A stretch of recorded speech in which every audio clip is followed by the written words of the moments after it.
안녕하세요 해밀 여러분, H채널의 한창훈입니다. 반갑습니다. 2019년 6월 29일 비트코인 및 암호화폐 2부를 시작하도록 하겠습니다. 먼저 댓글로 좋은 의견과 질문, 정보 공유해 주신 분들에게 감사 말씀드리고, 오늘 순서는 비트코인 차트 보고, 알트코인은 라이트코인, 오미세고, 트론, 이오스 보고요. 그 다음에 이제 Q&A로 들어가도록 하겠습니다. 먼저 이제 비트코인 차트인데, 어제 제가 이제 예상을 했던 부분은 이렇게 N자 하락을 하지 않겠냐, A, B, C 파동 해서 N자 하락을 할 것으로 예상을 하고, N자 하락의 이제 목표치를 보시면 이전 상승 채널의 상단부, 그리고 이제 21이평선 일봉에서 이제 보시면 21이평선이 좀 더 올라왔죠. 그래서 21이평선까지 하락하지 않겠냐 이렇게 말씀드렸는데, 보시는 것처럼 4시간 봉에서 이제 다시 돌아가서 보면 지금 이번 상승 채널의 하단부에서 반등을 했습니다. 그리고 이 51이평선, 4시간 봉에서 51이평선에서 반등을 해줬어요. 그래서 이때도 그 아래 꼬리를 달긴 했는데 봉 마감 자체를 4시간 봉에서 51이평선 위에서 해주는 걸 보면 일단은 좀 더 이제 제가 예상했던 것보다는 강한 흐름을 보이고 있다, 이렇게 이제 보시면 될 것 같고, 결국 이제 이런 이유는 여기서 이제 추가적으로 하락을 했을 때, 제가 봤을 땐 추가적으로 하락했을 때 지금 비트코인 숏 물량이 회수가 안 되고 있습니다. 보시면 비트코인 숏이 오히려 이제 늘죠. 그래서 아마 이 비트코인 숏 물량이 회수가 안 되면서 추가적으로 하락을 안 시켜주지 않나 이렇게 생각을 합니다. 왜냐면 이제 여기서 하락을 했을 때 지금 숏을 쳤던 사람들 입장에서 그 숏 쳤던 물량을 여기서 이제 다시 이제 익절할 수 있기 때문에, 그걸 주지 않기 위해서 지금 오히려 하락을 하지 않고 여기서 이제 시간을 이 52평선, 4시간 봉에서 52평선 위에서 보내고 있다. 그러면 원래는 갔다가 와야 되는데 이 갔다 오는 시간을 그냥 하루 여기서 보내는 거죠. 이 11,700달러 위에서 이제 보내는 겁니다. 그러면 어차피 갔다 오나 아니면 여기서 그냥 시간 보내고 그 다음에 그냥 다시 17일 동안 제가 상승할 거라고 말씀드렸잖아요. 그러면 3일 동안 하락, 17일 동안 상승인데, 그 3일 하락에서 마지막 하락을 하락하지 않고 여기서 이제 시간을 11,700달러 위에서 보내주고 그 다음에 다시 상승 흐름으로 이어갈 수도 있는 겁니다. 그러니까 이런 단기적인 흐름들은 그때그때 마진 거래라든가 이런 레버리지 거래, 그리고 선물 거래, 이런 단기적인 포지션에 따라서 이렇게 변형이 될 수 있다고 보시면 될 것 같아요. 일단 큰 흐름은 어찌됐든 하락 이후에 상승이라고 보면 뭐 하락했다 가든 아니면 여기서 하락하지 않고 그냥 가든 상관없는 겁니다.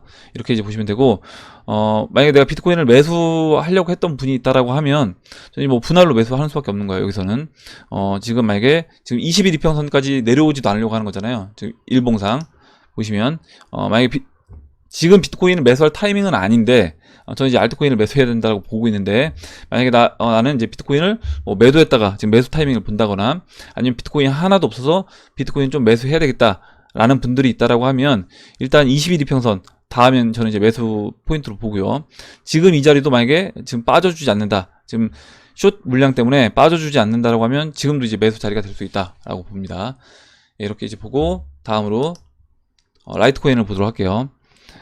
근데 이제 뭐 비트코인보다는 지금 물론 비트코인도 올라갈 겁니다. 뭐 17,000달러까지 올라갈 수 있는데, 여기서 지금 11,700에서 잠깐만요. 11,700에서 12,000에서 17,000 가는 거랑, 다른 알트코인들은 지금 우리가 이제 목표치가 3배에서 5배를 보고 있잖아요.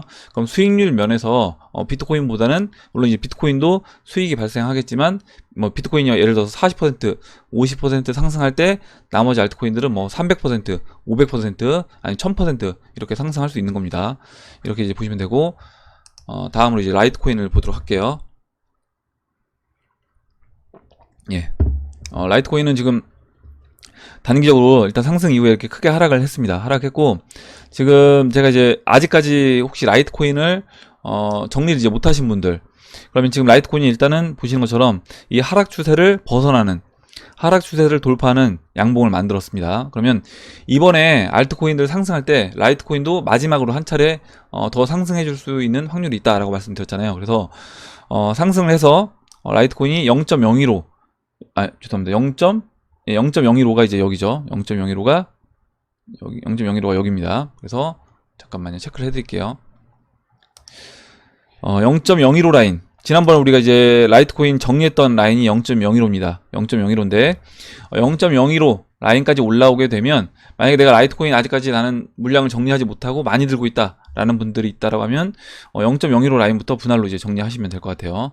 이렇게 0.015 기준 잡으시고 0.015부터 정리하시고 만약 반등해 준다라고 하면요. 그리고 기준을 잡으셔야 되는 겁니다. 무슨 얘기냐면 지금 반등을 목표치를 정하시고 만약에 반등 목표치까지 반등을 안 할 수가 있는 거예요.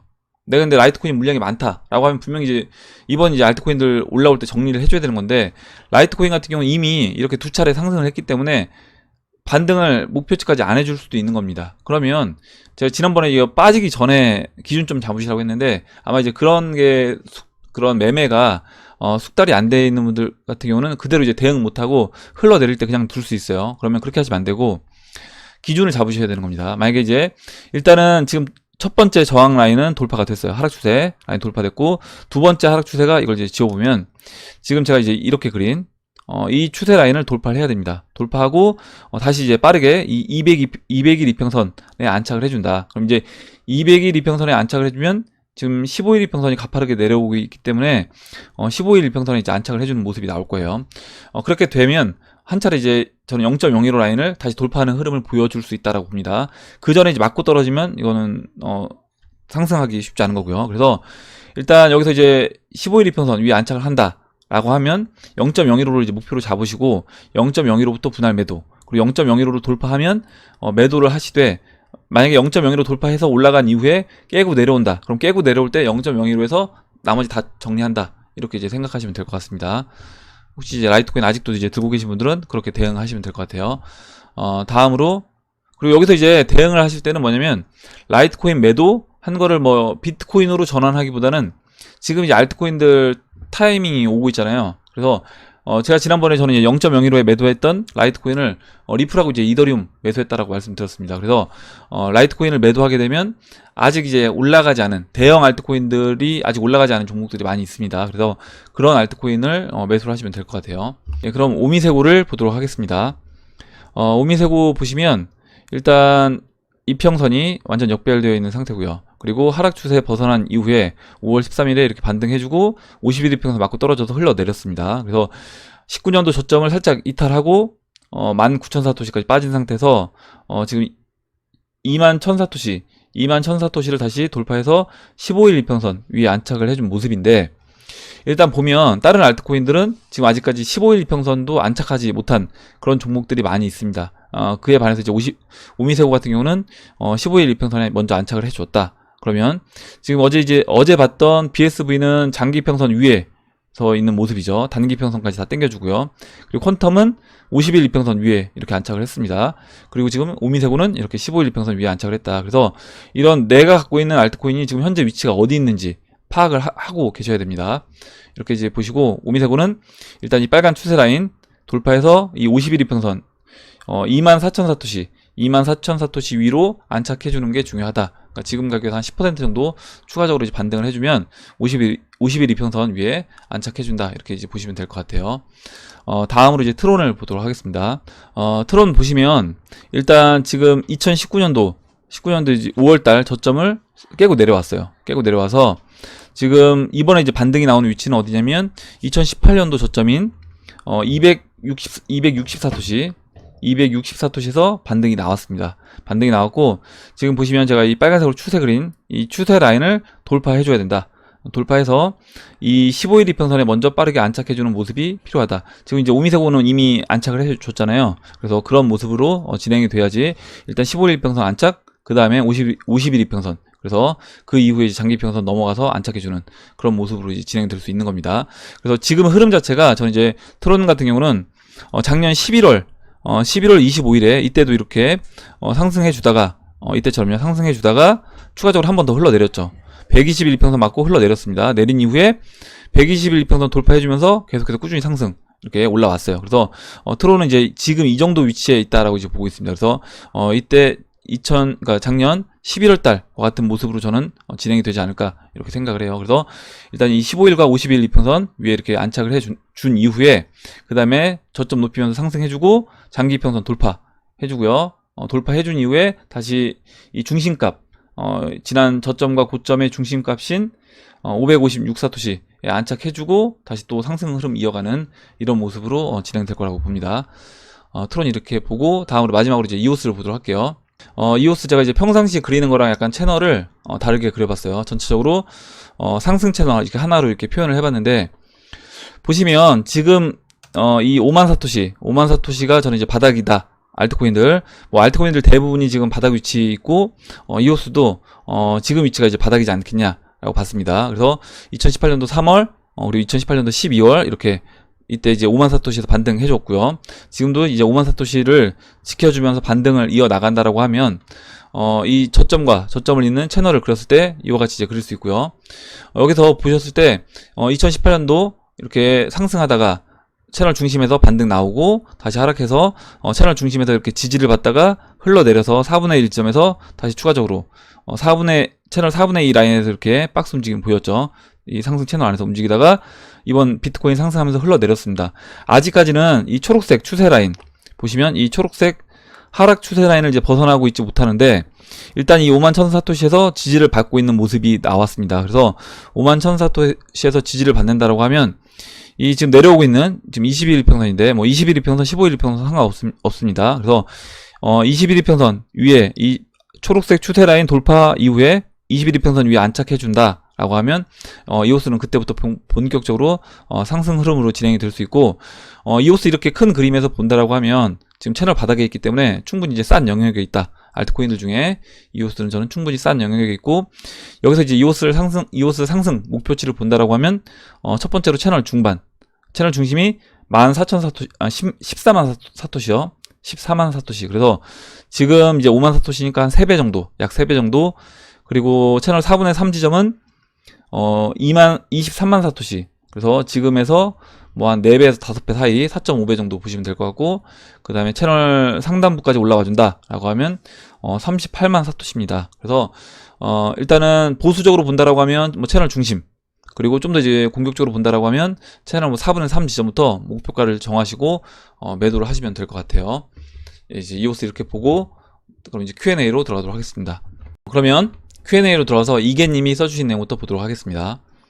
향후 10여 년 뒤에 비트코인 채굴이 끝나면 그때는 어찌 될까요? 그래서 누가 이제 얘기했는지 모르겠지만 10여 년 뒤에 끝나지 않고요. 일단 비트코인 채굴은 2140년, 약 2140년까지 이어집니다. 2130몇 년으로 알고 있는데 이때까지 채굴이 이어지고요. 뭐 적은 양이라고 하더라도. 그리고 채굴이 끝나면 채굴자들은 채굴로 얻는 비트가 없으니 수수료 말곤 수익 창출이 힘들어져 채굴장을 떠날 거라는 이야기를 들은 적이 있는데, 혹 그때쯤엔 비트코인 가치가 하락할지 아니면 희소성으로 가치가 더 올라갈지 어찌 보시는지요? 예전에 이제 이 부분에 대해서 이야기를 했던 영상이 있습니다. 그래서 제가 이제 그런 부분들을 편집을 해서 다시 올리려고 준비 중에 있는데, 일단 질문하셨으니까 간단하게 말씀드리면, 일단 이 비트코인.com, 그 로저버가 만든 비트코인.com 이 사이트에 가시면 그 관련된 이제 FAQ가 있습니다. 그래서 이 부분을 읽어보시면 좀 도움이 될 것 같아요. 비트코인에 관련돼서 궁금하신 이 부분을 이제 읽어보시면 도움이 될 것 같고, 제가 이거는 이제 링크를 걸어 놓을 테니까 필요하신 분들은 보시기 바랍니다. 그래서 비트코인은 그 광부 비용 마이너 피가 있다. 관련된 비가 있고, 광부는 네트워크 내에 비트코인 거래를 확인하고 보안을 유지하기 위해서 비용을 지불한다 라는 겁니다. 그러면 일단 이렇게 보시면 될 것 같아요. 비트코인 가격이 당연히 이제 채굴이 끝나서 2140년까지 진행이 됐다. 그리고 그때까지 비트코인이 남아있다라고 하면 비트코인 가격이 아마 어마어마할 겁니다. 뭐 우리가 상상할 수 없는 가격에 와 있을 거예요. 아마 제 생각에는 100억은 넘어가 있을 것 같은데, 그렇게 된다라고 하면 그때는 채굴로 얻는 채굴을 통해서 비트코인 채굴이 되지 않는다고 하더라도 아마 그 수수료 부분만 받아도 충분히 그 채굴자들이 어떻게 보면 노드를 유지하는 그 비용으로 감당할 수 있을 거다라고 생각을 합니다. 그래서 아마 그런 식으로 진행이 될 것이고, 이렇게 보시면 될 것 같아요. 시스템을 유지하는데 만약에 이 시스템이 채굴자들한테 수익이 돌아가지 않아서 시스템이 유지가 안 된다라고 하면 정책을 어느 정도 변경해서라도 그 시스템이 유지되게끔 만들어 갈 겁니다. 그래서 이 부분은 너무 걱정하지 않으셔도 될 것 같아요. 예, 이렇게 이제 말씀드리고, 다음에 제가 영상을 다시 올릴 테니까 그때 그 영상 다시 보시면 될 것 같습니다. 궁금하신 분들은. 그리고 이제 김태훈 님이 알트들 불장 온다면 리플 사토시로 매수하나 원화로 매수하나 수익률은 비슷한가요? 물어보셨는데, 제가 어제 지인을 만났는데 이런 질문을 하더라고요. 본인이 이제 리플을 사는데 리플을 어떻게 샀냐면 업빗에서요. 비트코인을 먼저 산 다음에 그 비트코인을 가지고 원화로 비트코인을 사고 그 비트코인을 사서 그걸 가지고 리플을 샀다는 거예요. 그래서 왜 그렇게 했냐 했더니 누가 야, 그냥 원화로 리플을 사는 것보다 비트코인으로 샀다가 리플을 사게 되면 오히려 수익이 훨씬 좋다 라고 해서 그렇게 샀다라고 합니다. 그래서 제가 너무 어이가 없어서 아, 그거 아니다, 원화로 사게 되면 똑같은 거다 라고 이야기를 해줬거든요. 그래서 혹시 이제 이 부분을 이렇게 지금 착각하시는 분들이 계실 것 같은데, 내가 원화를 가지고 리플을 할 때는 비트코인을 산 다음에 리플을 사나 원화로 사나 똑같은 겁니다. 오히려 비트코인을 샀다가 그 비트코인으로 리플을 하게 되면 수수료만, 쓸데없는 수수료만 지불을 하는 겁니다. 그래서 그렇게 하지 마시고 그냥 원화로 사시면 되는 거예요. 지금 이 고민은 뭐냐면, 내가 비트코인도 들고 있고 원화도 들고 있는 상태에서 내가 리플을 사려고 하는데 어떤 거를 가지고 리플을 사는 게 좋을지, 그걸 고민할 때 되는 겁니다. 이미 이제 그러니까 뭐냐면, 지금 비트코인이 예를 들어서요 4,000불에 있는데 4,000달러 있을 때 제가 비트코인도 갖고 있고 지금 원화도 갖고 있습니다. 근데 여기서 어떤 사람은 비트코인으로 리플을 사고요, 어떤 사람은 당연히 원화로 또 리플을 샀겠죠. 근데 비트코인으로 리플을 산 사람은 비트코인 가격은 지금 4,000달러에서 12,000달러까지 거의 올라왔는데 3배 정도 올라왔잖아요. 근데 원화는 이제 그만큼 안 올라왔습니다. 원화도 물론 올라오긴 올라왔지만 그만큼 안 올라왔어요. 그러면 그렇게 봤을 때 그럼 비트코인을 가지고 리플을 산 사람은 손해겠죠. 왜냐면 비트코인 수익분을 못 먹었으니까. 그래서 이제 비트코인하고 원화를 동시에 갖고 있는 사람이 봤을 때 내가 어떤 걸 가지고 살 것인가 고민을 하는 거지, 원화로 지금 리플을 사는데 이걸 고민할 필요는 없는 겁니다. 똑같은 거예요. 이거 헷갈리시면 안 돼요. 그래서 쓸데없는 어떤 비용, 수수료를 이제 쓰시면 안 되는 겁니다. 다음으로 이제 관윤님이 조사해봤더니 머니그램이 글로벌 레미턴스 시장의 5%를 차지하고 있더군요. 해서 이제 링크를 걸어주셨는데,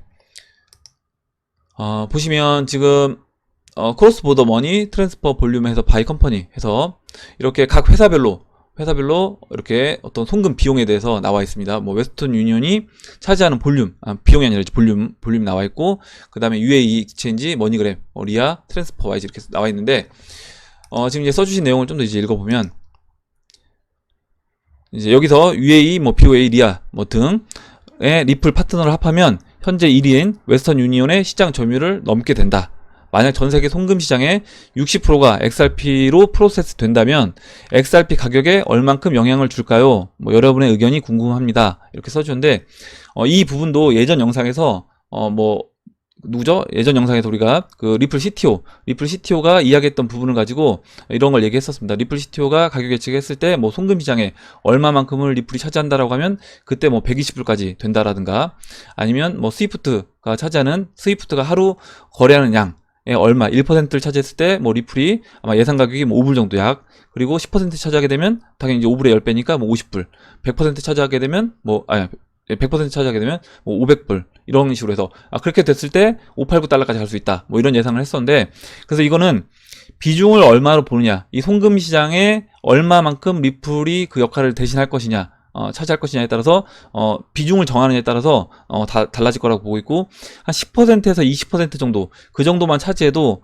100불 정도, 120불? 아마 120불 예상했던 게, 그게 아마 20%를 스위프트 그 비중의 20%를 리플이 차지했을 때, 그때 아마 120불로 예상했던 걸로 알고 있습니다. 그래서 그렇게 본다라고 하면, 이거는 이제 여러 가지 비중에 따라서 송금 시장의 몇 퍼센트를 리플사가 대체하느냐에 따라서 이거는 금액은 다 달라질 거다라고 봅니다. 이렇게 보고 다음 보도록 할게요. 다음으로 갓돌기님이 써주신 내용 보도록 하겠습니다. 6월 27일 어제 3,000불의 조정이 5월 12일 단기 가격 조정과 패턴이 비슷합니다. 숏차트와 비교했을 때 5월 11일까지 BTC를 급등시켰으나 숏이 최단 하단부까지 회수가 안됐고, 5월 12일 단기 가격 조정으로 숏 익절을 시켜서 다시 숏을 칠 욕구를 발생시킨다. 그리고 5월 13, 14, 15 3일간 급등해서 숏을 전부 청산시킨 이후에 롱숏 레이시오 차트를 보면 숏 비율이 롱숏 중간값을 뚫어버리면서 순간적으로 롱 비율이 올라왔다. 오전에 제가 영상에서 이제 말씀드렸던 부분이고, 지금 갓돌기님이 써주신 내용 보면요, 5월 10일 이렇게 이제 비트코인이 올라왔고, 그 다음에 한번 먹을 기회를 줍니다. 먹을 기회를 주고, 야, 여기서 그럼 올라왔을 때 내가 때리면 이만큼 먹었는데 라는 생각이 들게끔 만들죠. 그리고 이제 이미 이때 숏 쳤던 사람들은 이미 이제 손해를 보고 있었습니다. 그래서 추가적으로 더 숏을 때리게끔 만들어서 이렇게 올려줍니다. 이때 한번 욕구를 주고 올려준 이후에, 이때 숏 물량이 이 3일간의 급등으로 자르게 되면 이때 오히려 한번 숏을 청산시키고 이렇게 하락을 시켰다. 그래서 이제 이와 같은 모습이 현재 이 모습이 아니겠느냐, 이렇게 써주신 것 같아요. 그러면 그 이후에 이렇게 상승 흐름으로 진행되지 않겠냐라는 내용을 써주신 것 같습니다. 예, 그 내용 써주신 것 같고, 이제 오전 설명드린 내용과 이제 지금 방금 전에 설명드린 내용 같이 비교해 보시면 될 것 같아요. 예, 좀 더 이제 읽어보면, 현재와 비교해보면 지금은 2번 단계라고 생각합니다. 저는 빠른 시간 내에 16, 17K까지 가격 상승 이후에 제대로 된 조정을 줄 거라고 생각하고 있습니다. 그래서 2번 단계니까 다시 숏을 익절을 시켜서 다시 숏을 칠 욕구를 발생시킨다. 5월 12일 이 단계라고 이제 이야기 하신 것 같아요. 5월 12일. 그래서 지금 5월 12일 2단계로 이제 보고 있다라고 얘기해 주셨습니다. 그러면 추가적으로 이제 이와 같은 흐름으로 진행될 거라고 이제 보고 계신 것 같아요. 그래서 뭐 여기서 그 빠른 시간, 이 빠른 시간이 얼마만큼 시간을 얘기하시는지는 모르겠지만 오전 영상에서 제가 말씀드렸던 것처럼 한 17거래일 동안 17,000달러 정도까지, 목표치도 이제 비슷하죠, 저랑. 17,000달러까지 올라가지고, 그 이후에 이제 조정 구간으로 들어가고요. 그 조정 구간으로, 아까 이제 송기봉님 의견까지 같이 이야기해보면, 다시, 17,000달러까지 올라와주고, 17,000달러부터 비트코인 먼저 조정 구간으로 들어가고, 그때 비트코인 조정 구간으로 들어갈 때, 비트코인 약간 횡보하면서 조정 구간으로 들어갔을 때요. 그때 알트코인은 한 번 더 알트코인들 상승해주고, 그 이후에 알트코인과 비트코인이 추가적으로 같이 하락하는 모습으로 진행되지 않겠냐, 이렇게 이제 봅니다. 예, 이렇게 이제 보고 다음 보도록 할게요. 다음으로 뿌잉뿌잉님이 써주신 내용, 재밌는 기사가 올라와 공유합니다, 이렇게 써주셨고요. 잠깐 이제 내용을 보면, 현금 이용 금지, 가상통화 도시 탄생, 그래서 말레이시아 항구 도시 말라카의 법정 통화로 사용된다 라는 내용이고, 말레이시아 도시에서 항구 도시 말라카 835 지역에서 현금 이용을 금지하고 암호화폐만의 결제 시스템을 구축하는 계획을 진행 중이라고 일부 매체가 보도했다. 그래서 이제 현금 안 받는 그런 매장들 많이 나오고 있잖아요. 스타벅스도 뭐 현금 안 받는 매장들이 있고, 지금 이 말레이시아 이 지역뿐만 아니라 두바이의 일부 지역에서도 현금 사용 안 하고 암호화폐를 사용하는 뭐 그런 도시 준비 중에 있는 걸로 알고 있고, 중국도 마찬가지입니다. 그래서 이런 각 뭐 나라에서 시범적으로 암호화폐만 사용하는 그런 도시들이 나오고, 이제 이게 점점적으로 대중화되면서 일부 지역에서만 사용하는 게 아니라 앞으로 이제 모든 지역에서 암호화폐만 사용하는 그런 시대가 올 거라고 봅니다. 이렇게 이제 보고 다음 보도록 할게요. 다음으로 탱크야님이 1년 전 비트코인으로 살아보기라는 유튜브인데요. 저는 아주 재미있게 봤고 충분히 사용할 것 같다는 생각이 듭니다. 예전에 이것도 마찬가지로 우리 그 패밀리 분들 중에 한 분이 올려주셔서 같이 봤던 기억이 나는데, 이렇게 암호화폐를 가지고 이렇게 뭐 김보성 씨가 암호화폐 가지고 사용하는 살아보는 그런 게 나왔는데, 일단 이거는 예전에 인터넷 초창기 시절에도 이런 게 있었습니다. 이렇게 돌아다니면서 암호화폐 사용하는 게 아니라 어떤 정해진 지역 안에서 바깥으로 못 나가고 인터넷만 이용해서 뭐 3일 동안인가 하루 동안인가 내가 물건도 주문하고 음식도 인터넷으로 주문해서 먹고 사는 그런 테스트를 했었어요. 그때는 굉장히 좀 신기하게 보였거든요. 저도 예전에 그 인터넷 초창기 시절에 인터넷으로 음식을 주문해서 배달을 시켜 먹어, 굉장히 신기했는데, 지금은 당연하게 우리가 사용하고 있잖아요. 그런 걸 본다라고 하면 지금 이제 뭐 비트코인 혼자서도 잘한다 이렇게 써 있는데, 지금 이게 이때는 굉장히 좀 신기한 모습이 될 수 있지만, 앞으로 5년 뒤, 10년 뒤에는 뭐 당연하게 우리가 지금 인터넷으로 물건 주문하고 택배로 받고 인터넷으로 음식 시키고 그냥 바로 이제 배송받아서 먹는 것처럼, 이런 일들이 앞으로 5년 뒤, 10년 뒤에는 암호화폐로 우리가 생활하는 게 당연한 것처럼 될 거라고 봅니다. 네, 이렇게 이제 보고 링크 걸어 놓을 테니까, 따로 오늘도 걸어 놓을 테니까 필요하신 분들은 보시면 될 것 같아요. 관심 있으신 분들은 보시면 될 것 같고, 다음 보도록 하겠습니다. 다음으로 요미님이 써주신 내용 볼게요. 질문은 간단합니다. 직장 인간 관계에서 정말 많은 부딪힘이 있고, 제가 억울한 경우도 많고 참을 수 없을 정도로 화가 날 때도 많이 있습니다. 그래서 화도 내어보고 가끔은 그냥 참아도 보고 하면서 하루하루를 살지만 요즘엔 참 버티는 게 힘드네요. 그런데 그만두지 못하는 이유는 그저 남들처럼 하루하루 입에 풀칠하기 위해서입니다. H채널님께서는 인간 관계에서 오는 스트레스를 잘 다스리고 항상 평정심을 유지할 수 있는 좋은 마인드셋이나 방법이 있으신지요? 답변 부탁드릴게요, 해주셨고, 일단 많은 분들이 이제 이 글을 읽고 이제 공감을 해주셨는데, 일단 제가 오늘 여러분들한테 좀 질문 드리고 싶은 내용은, 여러분들도 아마 이렇게 인간 관계에서 스트레스를 많이 받으실 것 같아요. 직장 내에서. 그래서 이런 직장 내에서 또라이들이 있잖아요. 그래, 또라이들 때문에 스트레스 받으실 때 어떻게 스트레스 해소하시는지, 그걸 좀 댓글에 남겨주시면 같이 한번 보면 좋을 것 같고요. 일단 제가 드리고 싶은 요미님한테 드리고 싶은 말씀은 뭐냐면, 일단 이런 직장 내 또라이들은 항상 있다. 무슨 얘기냐면, 우리가 정규 분포 곡선을 보면 항상 극단의 5%씩 있잖아요. 그래서 이런 또라이든 항상 있다라고 생각하고, 나랑 안 맞는, 나랑 완전히 반대 입장에 있는 사람은 항상 있고, 그리고 그 또라이가 또 나일 수도 있는 겁니다. 그 또라이가 상대방 입장에서 봤을 때는 제가 또라이일 수도 있는 거예요. 그래서 그런 부분도 한번 생각을 해보셔야 되고요. 그래서 이렇게 우리가 뭐 정치도 극좌 극우 있고요. 뭐 종교도 또 여러 가지 있고, 뭐 스포츠도 이렇게 극단적으로 나뉘기도 합니다. 그래서 이렇게 본다라고 하면 여러 가지 면에서 한 가지 어떤 사실을 두고도 완전 다른 관점에서 보는 사람들이 항상 있을 수밖에 없다. 일단 이 부분을 인정을 하셔야 된다. 이렇게 이제 먼저 말씀드리고, 그리고 이런 부분을 해결하기 위해선 두 가지 방법이 있는데 간단하게 말씀드릴게요. 두 가지 방법이 있는데, 첫 번째는 뭐냐면 일단 요미요미님이 바뀌는 겁니다. 요미요미님이 바뀌는 거예요. 그래서 첫 번째는 요미요미님이 바뀌어야 되는데, 난 이거 도저히 못하겠다 라고 하면 그때는 그 직장을 그만두는 겁니다. 왜냐면 그 지금 직장 인간관계에서 요미요미님하고 이제 부딪히는 사람들, 그 사람들이 바뀌는 걸 기대하기는 쉽지 않다는 거죠.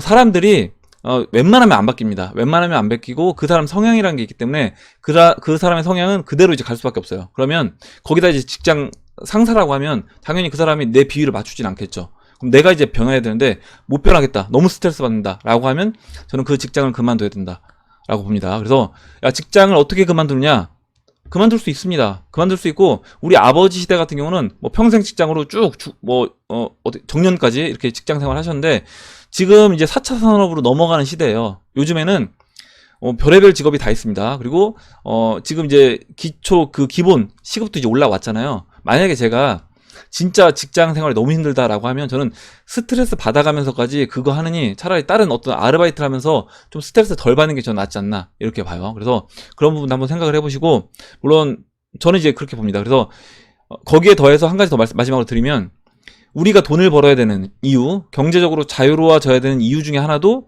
결국에 이런 겁니다. 내가 인간관계에서 꼴 보기 싫은 사람들 안 보기 위해서는 내가 경제적으로 독립을 할 수 있어야 되는 거예요. 그런 부분도 한번 생각을 해보시면 될 것 같고, 그래서 이제 투자를 하고 있는 거기도 하고, 아마 용미미님도 제가 봤을 때 이 암호화폐로 돈을 버시게 되면 당장 직장생활 때려치실 것 같아요. 예. 일단 이렇게 말씀드리고, 일단 아마 이 부분에 대해서는 뭐 정답은 없고 여러 가지 이야기가 있을 수 있기 때문에, 아마 여러분들도 요미요미님한테 또 해주고 싶은 이야기가 있으시면 해주시면 아마 그 부분을 한번 다시 한번 이제 보도록 하겠습니다. 그리고 CJ님도 응원하신다고 써주셨고요. 아마 이제 스트레스 받으시면 여기다 이제 열받는 이야기 쓰셔라 이렇게 얘기했고, JJ님 같은 경우도 얼마 전까지 다니고 있다가 지금 직장 쉬고 있다. 회사 대표나 동료들 인간적이면 바라지 말아라 이렇게 써주셨고요. 여왕벌님은 법륜스님의 증문즉서를 들어보시길 권한다 이렇게 써주셨습니다. 그래서 뭐 저도 이제 말씀드렸는데, 또 이 이야기는 사실 여러 가지 말씀드릴 부분이 많은데, 일단 우리가 암호화폐를 주로 다루는 채널이다 보니까 오늘은 여기까지 하고, 다음에 제가 뭐 부해분소라든가 자기개발 관련된 이야기를 하는 그런 시간이 될 때 그때 좀 더 이제 이런 이야기도 해보도록 할게요. 이제 이렇게 보고 다음 보도록 하겠습니다. 다음으로 XRP OK님이 써주신 내용 볼게요. 이해가 조금 안 되는 부분이 있습니다. 사람 심리가 비트만 가니 알트 팔고 비트 가고 싶더라고요. 선생님 아니었으면 분명 이렇게 했을 겁니다. 여기서 이제 매일 공부하니 처음에 못 알아듣는 부분이 있지만 지금은 많이 이해하고 가까스로 배우고 있습니다. 현재 도미넌스가 상단 부분에 있고 알트가 상승하며 도미넌스가 하단으로 내려왔을 때 알트를 매도하여 비트로 갈아타자는 선생님의 의도는 이렇게 되었을 때 비트 수익률이 알트 대비 높기 때문인가요? 도미넌스가 내려왔다는 얘기는 뭐냐면 알트가 비싸졌다는 얘기입니다. 알트가 상대적으로 비트코인보다 비싸졌기 때문에 비싼 걸 매도해서 싸진 비트코인을 매수하자 그 얘기예요. 그래서 만약 그렇게 하지 않고 그냥 홀딩해도 상관없는지요? 뭐 상관없는데, 우리가 이제 매매를 하는 이유는, 교체 매매를 하는 이유는 당연히 비싼 거를 매도해서 싼 거를 매수하기 위한 거기 때문에 그렇게 하시면 됩니다. 만약 그렇게 안 하고 홀딩했을 땐 비트만 올라갈 확률이 높아서 그런 건가요? 그 이후에 도미넌스가 빠졌다가 비트코인이 올라가게 되면 그때는 이제 비트를 매도할 건데, 만약에 그걸 안 하게 되면 그대로 쭉 홀딩해서 가져가시는 거죠. 그렇게 보시면 되고, 잭5분님이 써주셨는데 질문에 이미 정답이 있다. 도미넌스 차트 채널 하단부라고 하면 R2가 순환매 마무리 단계라고 보는 거죠. 그러면 당연히 비트가 또 앞서서 출발할 거다. 비트가 상대적으로 싸졌기 때문에 비트가 그 다음에는 올라갈 거다. 이 이야기를 해주신 겁니다. 다음으로 모건 하노이님이 써주신 내용 보도록 하겠습니다.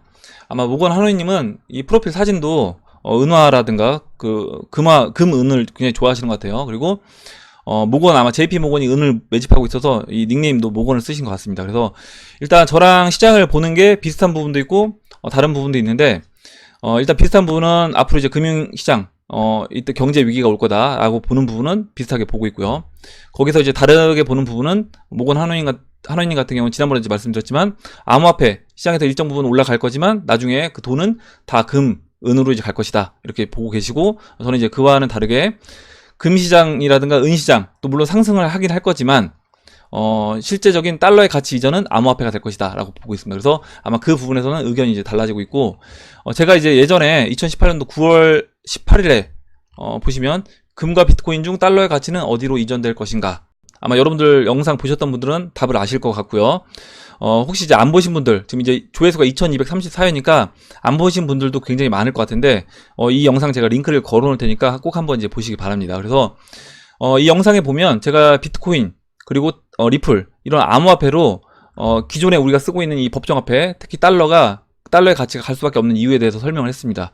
이제 그 부분을 이제 보시면 될 것 같고, 이렇게 모건 하노이님과 저처럼 이제 시각이 다를 수 있어요. 모건 하노이님은 지금 법정화폐가 금이라든가 은으로 갈 거다. 저는 암호화폐로 갈 거다라고 보고 있습니다. 저는 이제 금이라든가 은으로 법정화폐가 가기에는 이 그릇 자체가 너무 작다라고 보고 있고요. 그래서 이건 이제 생각은 다를 수 있는데, 이거에 대해서 이제 뭐 좋은 내용 써셔서 금이라든가 은에 좀 더 관심 있고 한번 좀 내용을 읽어보고 싶으신 분들은 제가 다 읽어드리지 못하겠지만 한번 보시기 바랍니다. 그래서 이제 이 부분들 보시면 도움이 될 것 같아요. 이렇게 한번 보고 넘어가도록 하겠습니다. 다음 보도록 할게요. 다음으로 리플 589님이 써주신 기사를 보도록 하겠습니다. IMF 각국 중앙은행 CBDC 발행 가능성 크다. 그래서 IMF가 중앙은행들에게 디지털 통화를 발행하라고 촉구하고 있다고 하네요. 이렇게 써주셨는데, 보시면요, 국제통화기구 IMF가 최근 보고서를 통해 앞으로 중앙은행들이 디지털 통화를 발행할 가능성이 크다고 진단을 했습니다. 보고서는 여러 중앙은행들이 어떤 형태로든 중앙은행 발행 디지털 화폐 CBDC의 발행을 검토 중이라며, 우루과이는 이미 CBDC 파일럿 프로그램을 론칭했으며 바하마, 중국, 스웨덴, 우크라이나 등은 자체 시스템을 테스트 중이라고 밝혔다. 또한 주목할 것은 대부분의 중앙은행들이 완전한 익명성 갖춘 CBDC 발행에는 관심이 없다는 점이라며, 이들은 필요시 트랜잭션을 추적할 수 있는 시스템을 염두에 두고 있다고 부연했다. 한편 해당 보고서는 IMF와 세계은행 이 모두 회원국을 대상으로 핀테크 관련 조사를 진행하여 얻은 96곳의 답변을 바탕으로 제작이 됐다라는 내용인데, 일단 저는 이런 내용이 암호화폐 시장이 굉장히 이제 긍정적이고요. 앞으로 암호화폐 시장이 얼마만큼 성장할 수 있는지를 보여주는 기사라고 생각을 합니다. 거기에 더해서 특히 이제 암호화폐 중에서 우리가 이제 관심을 갖고 있는 리플, XRP가 저는 이 CBDC가 발행이 된다라고 하면 XRP는 그 안에서 큰 역할을 할 수밖에 없다라고 생각을 해요. 굉장히 이제 좋은 기사고요. 다음 보도록 하겠습니다. 마지막으로 이제 한 분만 더 볼게요. 다음으로 제이문님이 링크 걸어주신 내용 잠깐 보면, 지금 그 다큐멘터리를 넷플릭스에서 만들고 있대요. 넷플릭스에서 알트코인 다큐멘터리는 비트코인을 25,000달러로 보낼 수 있다 라는 내용이고, 지금 다큐멘터리 알트코인을 특징으로 하는 새로운 넷플릭스 다큐멘터리에 소문이 돌기 시작했는데, 내용에 나오는 사람들이 누구냐면요, 뭐 우리가 이제 알만한 사람들이 많이 나옵니다. 비탈릭, 우지안, 저스틴 선, 그리고 뭐 찰스 호킨스, 써니루, 준 하세가와, 오미세고 설립자, 로저버 이렇게 나온다고 합니다. 그래서 이런 사람들이 나오면서 넷플릭스에서 이런 영상을 나오게 되면 당연히 대중들이 암호화폐를 바라보는 또 시각이 좀 달라질 수 있지 않을까 이렇게 생각을 하고요. 제가 오늘 영화를 하나 아침에 봤거든요. 뭐였냐면 영화 제목이 구스범스예요. 구스범스 몬스터 역습. 이거 보신 분들도 계실 건데 작년 11월 달에 나온 영화입니다. 이 영화를 보는데 그 영화 초반부에 이런 보물상자를 꺼냅니다. 이 두 주인공이 보물상자를 꺼냈는데, 보물상자 안에 이렇게 상상을 해요. 야, 샘은 이 왼쪽에 있는 친구가 샘인데 보물상자라면 꺼내면서 야, 안에 금과 다이아몬드 그리고 비트코인이 가득할 거야 이렇게 얘기를 합니다. 그래서 야, 이 꼬마애들도 비트코인이 좋은 걸 아는구나 라고 생각을 했고, 이 친구가 야, 비트코인은 암호화되어 있어서 이거는 진짜 화폐가 아니고 가상화폐야, 채굴부터 시작하는데 이게 끝내주는 거라고 이야기를 합니다. 그래서 이렇게 영화를 통해서 대중들이 이 암호화폐 시장에 점점 들어올 수 있게끔, 아까 넷플릭스 영화뿐만 아니라 이런 어린이들이 보는 영화에서도 비트코인이 금이라든가 은 그리고 다이아몬드와 같이 비트코인도 그렇게 가치를 갖는 자산이야 라는 거를 은연중에 저는 이런 대중들, 어린이들 어떤 마음속에 이렇게 심지 않나 이런 생각을 했어요. 네, 그럼 오늘 여기까지 하도록 하겠습니다. 오늘 나온 얘기들 중에 여러분들 궁금하신 내용, 의견, 그리고 같이 이야기해보고 싶은 정보 있으시면 정보를 공유해 주시면 같이 이야기해보는 시간을 가져보도록 하겠습니다. 끝까지 영상 시청해주신 해밀리 여러분들 감사드리고 댓글 남겨주신 해밀리 여러분들 감사합니다. 그럼 이상으로 영상을 마치도록 하고 영상이 도움이 되셨다면 좋아요와 구독 버튼 그리고 알림종 버튼을 눌러주세요. 감사합니다.